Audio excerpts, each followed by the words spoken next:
Welcome to the Incognito podcast. I am your host, Joseph, with my brother, Daniel, with his weird facial expressions once again.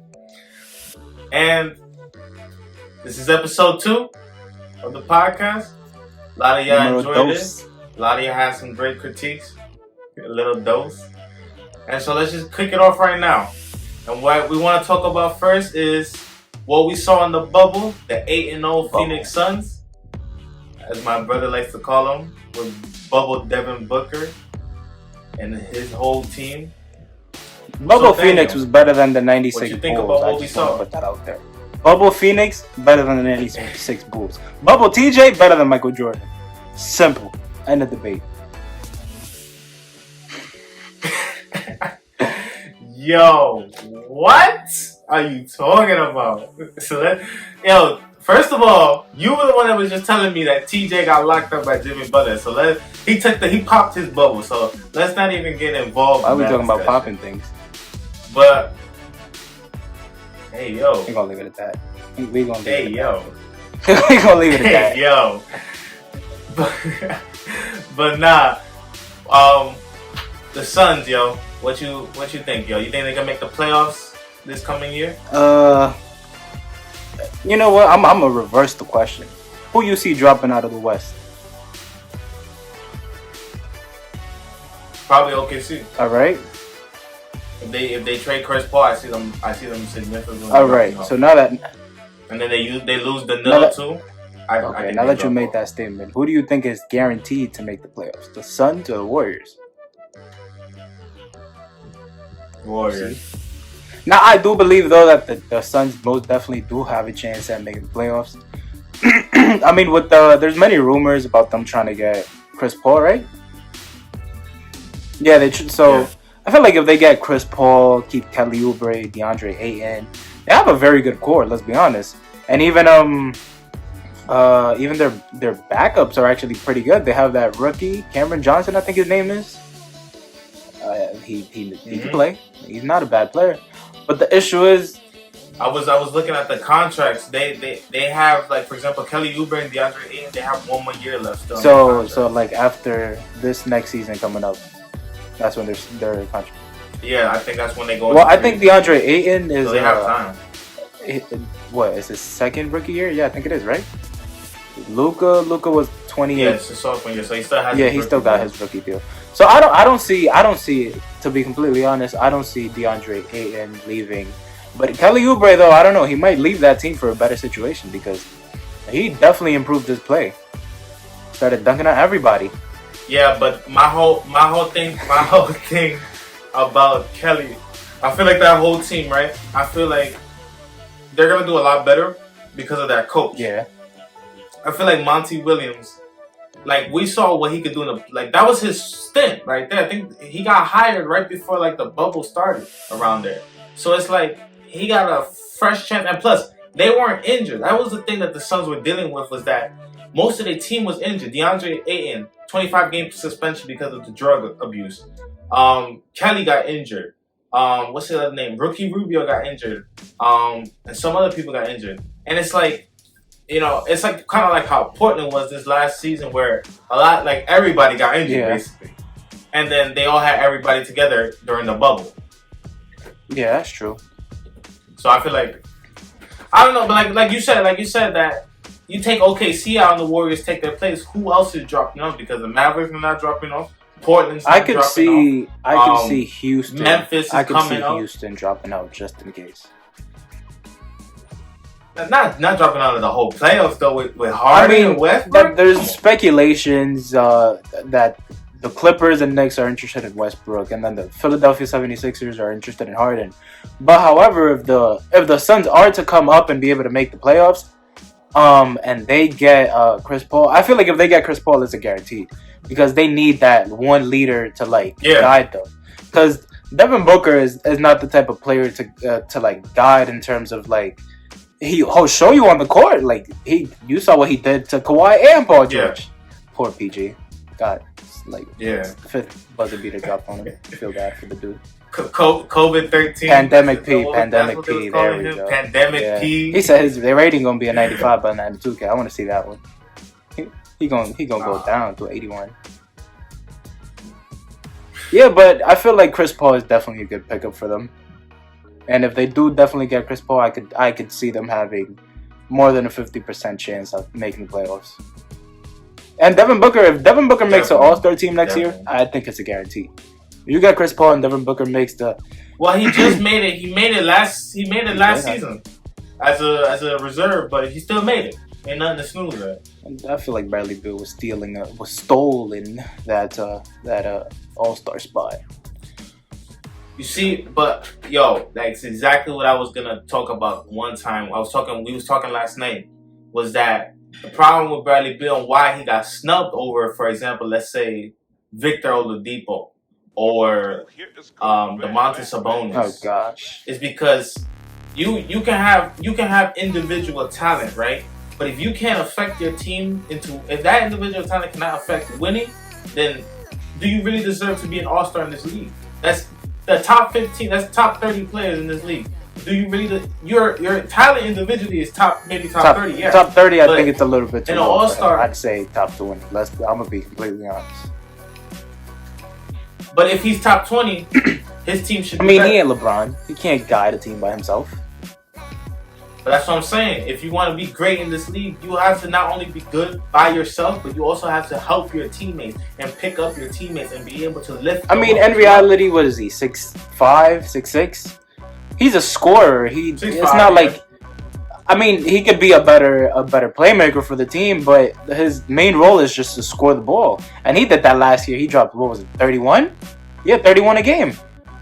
But the Wizards were like top 5 offensive in the whole league, yo. But problem was their defense was horrible. And that starts with your leader. If your leader doesn't want to play defense, then your team as a whole is not going to in reality, he can drop 30 points. Bradley Beal is not their leader. He can drop 30 points, but that doesn't mean he's not the main reason. Well, he's the main reason of the top 5 offensively, but he's not the only person. You know, there's Rui Hachimura, Davis Bertans. There's all these other pieces that are coming in to also help you in the offensive end, but they're not trying on the defensive end because they're not seeing you try. Yeah, I understand what you mean. But in reality, Bradley Beal is not really he's not a leader, let's say, in a sense. This is like, to be honest, this is like his first year in the role of the leader. But the real leader of Washington is actually John Wall. Yep, and he's coming back. He said, Wall. That man said, I haven't been healthy my whole career. Now I'm healthy. I want to see what he gonna put, because he was an all-star before he got injured, and that series against the Celtics, he took him to 7 with Isaiah Thomas and everything. Watch this. I feel like with LeBron out of the East, right? I don't see no player on the same level as LeBron in the East. I'm sorry, Giannis. You know, whatever. 2-time MVP, defensive player. Yeah, whatever, yo. We can build a wall and you done. You're not no MVP, so we're not worried about him. I feel like John Wall and Bradley Beal, if they both first of all, John Wall's got to be healthy. If he's, as he said it is, and how we see him playing these pickup games, if he comes back healthy the way he's saying that he is, then them two, I would say, for me, they can be the best duo out of the East. Forget KD and Kyrie. I think John Wall and Bradley Beal can be the top duo in the East. KD and Kyrie, jeez. What did they do to you? I have no faith in Kyrie. I have no just faith because in he's Kyrie a cancer in the locker room, huh? KD, I love him, but hey man, that's what happens. You want to be a leader, but you go and leave, and you can't leave. It's like you want to be what's it called? Like you want to be like a wolf so bad and stalk after sheep, but then when wolves start encircling you, become a sheep, yo. Like nah, that's basically what he did. When the pressure of becoming a leader became too much for him, he became a follower. He didn't know what to do. That man Kyrie gonna drop 50 on your favorite team. You keep talking like that.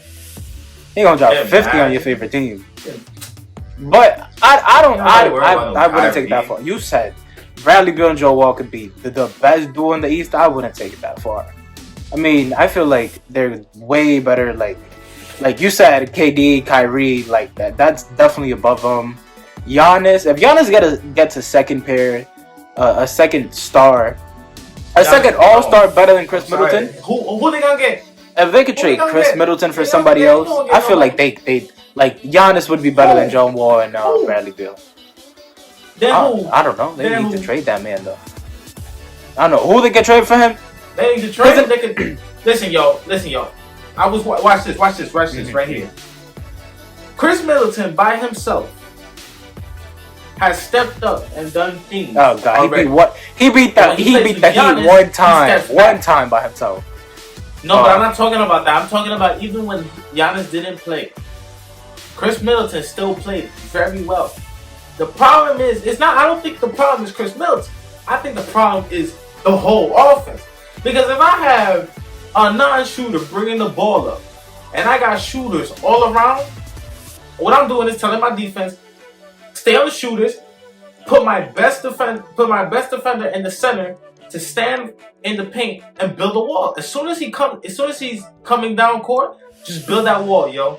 And we just saw the Milwaukee Bucks shooters are not that good shooters. Bledsoe's not a good shooter. Bledsoe's definitely not a good shooter. Not a good shooter. Who would you say is the shooters? Kyle Korver, George Hill, Bledsoe, Brook Lopez. Bledsoe's not a good shooter. George Hill is not a good shooter. But he's spotting up in the corner, though. That's what I'm saying. Brook Lopez, I don't know. And then if the ball comes to him, they're forcing him to shoot.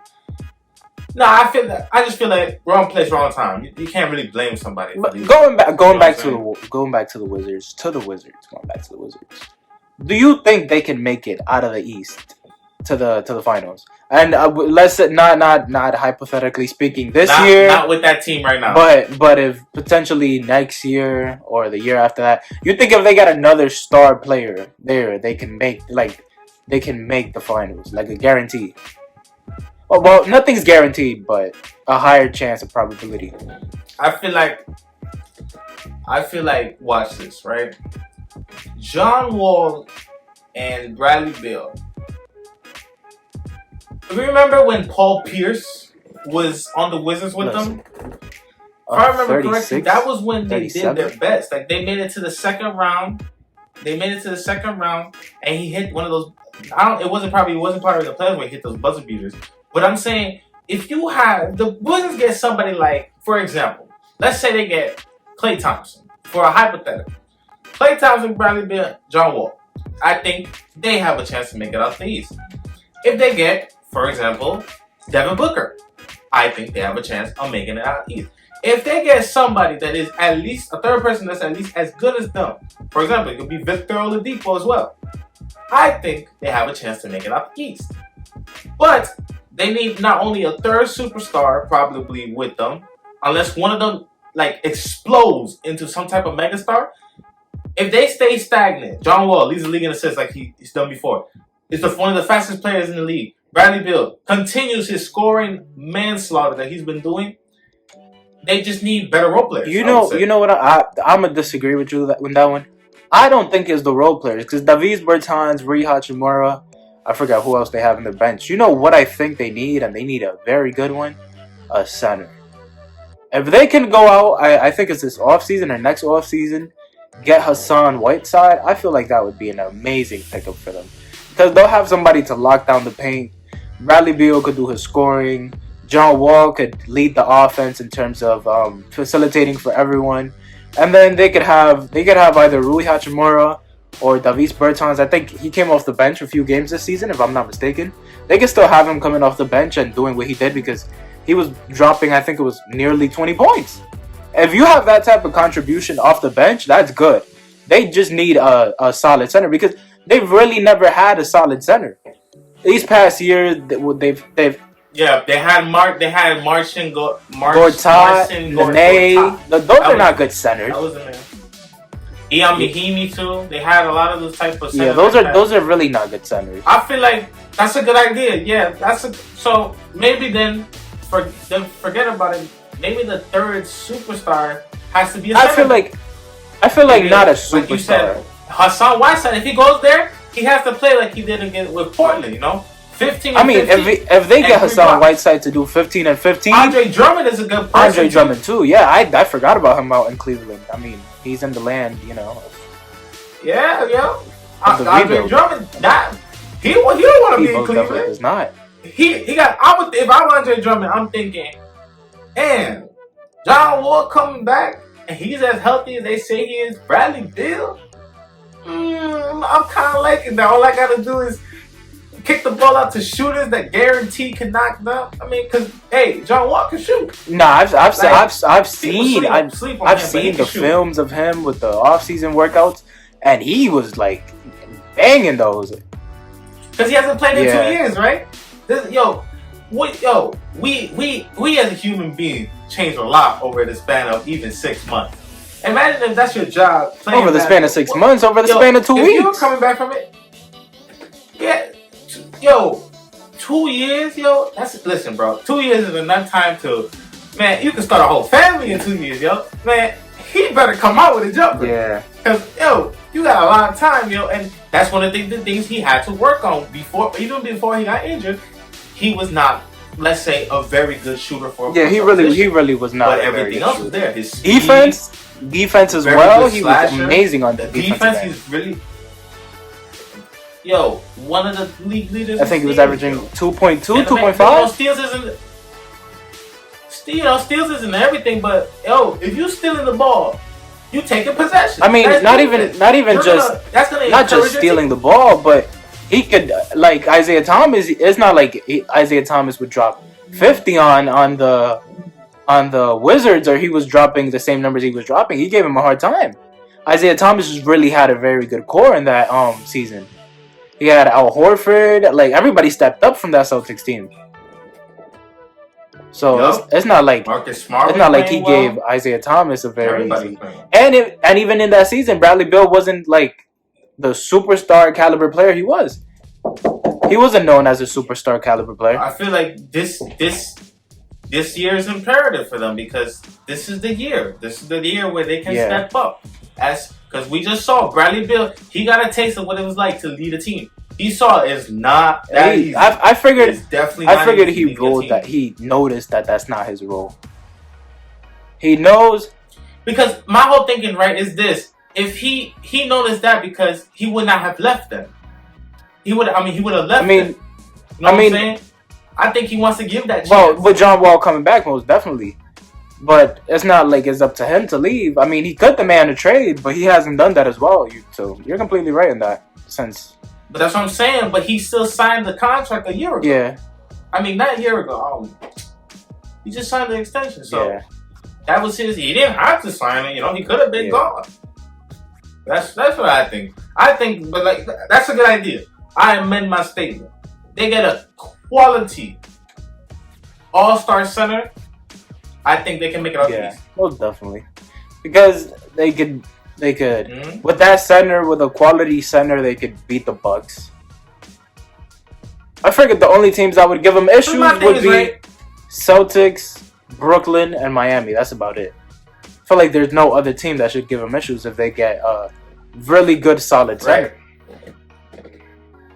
My thing is, even if they don't get nobody and they still stand pat with John Wall coming back, they are the best team in the East that didn't make the playoffs. That is coming this season. Yeah. Next season. That's personally what I think. It's obvious. Atlanta, nowhere. Knicks, nowhere. We don't even want to talk about that. That's a disgrace. Knicks. I don't even wear a New York hat because of the Knicks. And I live in New York. That's sad. Yo. It's so sad. Like, being from New York, you can't even rep that team. Thank God they brought Brooklyn over here. Oh my God. That's the only thing we thank KD for. Brooklyn, I think that's about it. Yo, facts. But watch. Orlando, they're better than Orlando. They're better than the Pacers. Yeah, they're most definitely better than the Pacers. They're better than what's this team called? That just 8 was Orlando. 7 was who was 7? Who was second? Oh, Nets. But they're not. Well, the Nets are definitely gonna improve. They're gonna improve, yeah. So that's what I'm saying. Not them. So they're better than Orlando. So that gives them a chance. To Orlando Pacers. I can see them beating out the Pacers. Yeah. I can see them. Oh, what about Philadelphia? I see them, we honestly, completely forgot about Philadelphia. My whole thing with Philadelphia is this. This is remember when we talked about last episode. Go back to the channel, subscribe. If you haven't seen that last episode, subscribe. You'll see the next episode. Very entertaining episode. Give that a like. I can keep seeing my beautiful face. I know y'all love it. And facial expressions. But Philadelphia, right? They have the chance. They can make it out the East too. Because the East, they can make it out the East, but it's imperative that Doc Rivers gets Joel Embiid into shape. Gets Ben Simmons helps Ben Simmons continue to grow. And it's imperative that Daryl Morey takes out all those people and brings in shooting for that team. I feel like for Doc Rivers to start with Ben Simmons, he needs to start with the mid-range. He can't just go out to the three-point line straight away. You need to start with the mid-range. Yeah, no doubt. Yeah, because even if what they say about Giannis, if Giannis can shoot mid-ranges, it would be better. Same thing with Ben Simmons. If you can shoot mid-ranges, you're better. If you can because he has a nasty post game. Low key, he has a nasty post game. 6'10". So he doesn't have, he can work on his post moves. 6'10". But you see what I mean? But he's not, but he's 6'10". But why I say he has a nasty post game, give an example of Dwight Howard, a la Dwight Howard. What Dwight Howard did, he doesn't have a good poster game. He used his body and broad shoulders to just push people out the way. But Shaq, for example, has an immense crazy body strength, but had a poster. So that's what I'm saying, that Ben Simmons, to me, I feel like I've seen him play enough that I think that he has a very good poster game, that what he needs to do now is start practicing post fadeaways, mid ranges, like you say, at the elbow, free throw line. Because if you can shoot anywhere under the three, it's gonna help you immensely, and it's gonna help the whole team. It's gonna help your boy. And even what you said about getting shooters around them. Tobias Harris, he played amazing in the Clippers, but I didn't see him have that type of impact. Rivers too. I didn't see him have that type of impact or flourish like he did on the Clippers with the 76ers. Al Horford, he did amazing for the Celtics. But would you blame him or would you blame the coach? That's a very tough one. Because Philadelphia had made it to the Eastern Conference Finals. They were just a bounce away from making it. And then, but last year with the issues with Ben Simmons being out, so I feel like it wasn't really the coaching. We're being a little bit too judgmental because Ben Simmons wasn't even playing. So although they got swept, I think it was by the Celtics. Although they got swept, they didn't have their their best player. Although Tobias Harris should have stepped up. I'm not gonna excuse him for that. My whole thing though, Daniel, is who do you blame when your team is wins 90% of its 93% of his games at home?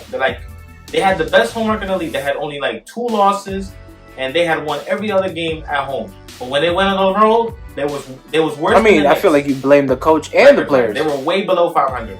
You most definitely blame the coach and the players. But to me, I feel like when it comes to away, I feel like that for them specifically, I feel like it was a Brett Brown problem. Because look at this. When Jimmy Butler first got there, what was the problem? Brett Brown couldn't figure out how to integrate Jimmy Butler into this offense that he had. He had JJ Redick, who needs shots. He had Ben Simmons, who's the point guard. Joel Embiid, that wants the ball. And you have Jimmy Butler, who needs the ball. Yeah. And what finally clicked for them was when Jimmy Butler himself decided, y'all take the ball, do whatever y'all want for 3 quarters. But when it's the 4th quarter, give me the ball, and I'll take a song. That is what almost got them could have gotten them to the Eastern Conference Finals, could have gotten them to the NBA Finals, and could have won them the championship. Could have gotten them to the NBA Finals. They made it to the Eastern Conference Finals with Jimmy, right? That was... No. They were in the second round. Sure? Round. Then Raptors went to the Bucks. In the conference. It was the Bucks. Raptors went to the Bucks in the conference. But even if they would have made it to the Eastern Conference Finals, I feel like they most definitely would have beat the Bucks. They would have beat the Bucks. Made it to the finals, and we would have been talking about the Philadelphia 76ers being the champions. Unless just one bounce. That's crazy. That's crazy. 4 bounces away. I remember watching that game, yo. I just sat there like, wow, if this ball goes in, that was the greatest shot I have ever seen in my life, yo. I feel like that was the most like. That was pure luck. I feel like that was the shot that just like shocked everybody. Because it took 4 bounces, so you're just waiting like, yes, no, maybe 4 bounces, yo. And then it was crazy is that they even said that there was a travel on the play too. So it's like, if they call travel, that's not happening. They're going to overtime, and Jimmy Butler's probably gonna close that deal. No, I think they had the lead. I think Philadelphia had the lead. No, it was tied. It was tied. That's why I'm saying that they would have went to overtime. It was tied. I mean, if they would have went to overtime, Philadelphia got the momentum. You just missed the game-winning shot. You put your head down. Yep. Yeah, that's true. Yeah, and plus it was Game 7 too. That's the craziest part. That's yo. But that's the whole. But the whole problem. A lot of problem with these teams that we're seeing is that they have these great talents. Philadelphia, Washington has great talent. The Nets have great talent. Well, not the Nets because they know how to build their team correctly. But mostly just Philadelphia. We've seen that you can have these 2 great players, but you need your other parts. You need your teammates. You need them. And it's like this, right? I was talking to somebody. We was talking about Zach LaVine, right? And I said to him, Zach LaVine is not a top 20 player. And I don't view Zach LaVine as an all-star. Why? Because you do all this, you are so well on the offensive end, right? You was putting up 30 per game. You put up 27 per game, You're doing all of this, right? But to be an all-star in this league, you have to affect winning. If your team is not winning, you cannot be an all-star, no matter how great you are. Jordan would never become the greatest in some people's eyes. Greatest of all time. The greatest of all. No, he's not. The greatest of all. Put some respect in that man's name. LeBron is the greatest. LeBron. I bet you don't got no LeBrons in your closet. I'd rather have a 6'9". I bet you don't got no LeBrons in your closet, but you got some Jordans. I bet you don't got no LeBrons in there. I'd rather have a 6'9". Nah. First of all, homie doesn't even pass, and is about to pass Jordan all time in scoring, and passing is not even his first. Scoring is not even his first thing. He's a facilitator who How many seasons did Jordan play? How many seasons did Jordan play? Man, that's Jordan's own fault. That's his legacy. He retired for 2 years. He broke his leg his first or second season. That's not my fault. That's LeBron. That's not my fault. He broke his leg. LeBron hasn't suffered any major injuries aside from the groin injury. You see the difference? That's how you take care of your body. Nah, you gotta take care of your body. Take care of his body. The man played 14 seasons? LeBron's played 17. Oh, LeBron's played 17. 14. Imagine 14. Jordan would have played those 3 extra seasons. He would have had 38,000 points. I bet you. 38,000. No, easily. Man, no. Especially if he didn't retire from baseball, he was in his prime. Nah, that's his own fault. You see, that's his own fault. But you can't say that he's not the GOAT. Hakeem was waiting right there. Hakeem was like, "Yo, where you at, my guy?" He came back and beat Hakeem in the finals. You're acting like he ran away from Hakeem. No. Yeah, he did. He played the Houston Rockets and he beat him. He ran away from Hakeem. He ran away from Hakeem. No, he didn't. No. He ran away from Hakeem and Ralph Sampson. That's who he was running away from. Sexual. Okay. So you said Zach LaVine is not a top 20 player because he can't lead his team. So would you say that John Morant is better than Zach LaVine? That's what I said. I said that he is better than Zach. A rookie. Because Daniel, the rookie is in the West, and literally, if they didn't do no play-in seeding game, he would have had number 8 seed locked. Because that's what we were saying before the bubble started. We were saying how Memphis was potentially going to play the Lakers in the first round. We didn't say nothing about Chicago. Why? They're picking 4th. My whole thing is, Daniel, if you are a top 20 player in this league, your team can make it to the eighth seed. There's no reason, especially in the East, Daniel. Orlando, really, Orlando's great, but if you're that guy, you can bring your team over the hump. I mean, and it's not like Zach Chicago doesn't Levine have that bad one players game either. against Charlotte, like he did the unbelievable.